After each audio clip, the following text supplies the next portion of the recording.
Un giorno importante, la firma di Regione Veneto del nostro Presidente per una procedura iniziata molti anni fa e che oggi finalmente va avanti. Soddisfazione da parte della Presidente della Conferenza dei Sindaci del Litorale Veneto per la firma da parte del Presidente Zaia della convenzione con il Consorzio SIS, che sancisce il primo passo verso la realizzazione della tanto discussa Via del Mare, linea opposta da parte del fronte dei sindaci contrari al tratto stradale a pagamento.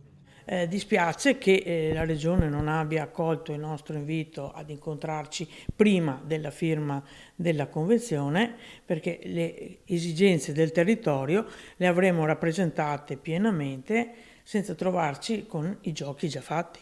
Con la firma depositata si è infatti sancito l'accordo tra Regione e il SIS, il soggetto committente dell'opera. I sindaci dei 5 comuni contrari, Meolo, Fossalta di Piave, Silea, Monastiere e Roncade, temono però che con la firma di questa convenzione non si possa più tornare indietro. Sono tanti i nodi critici puntualmente anche segnalati ed altri che sono emersi nel corso appunto di questi ultimi anni.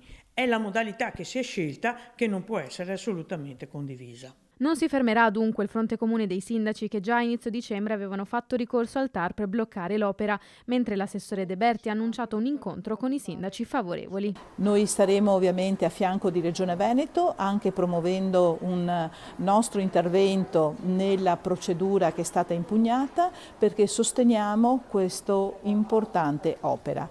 A schierarsi dalla parte dei sindaci contrari anche il PD regionale e provinciale. Pagare una strada già esistente per andare al mare, sostengono Zanoni, Zorzi e Favero, non serve a nessuno se non a creare problemi in termini di traffico e sicurezza nelle vie secondarie dei centri abitati dei comuni coinvolti. Annunciato inoltre l'incontro pubblico in programma giovedì 1 febbraio a Roncade per esprimere le ragioni dei comuni del fronte del no.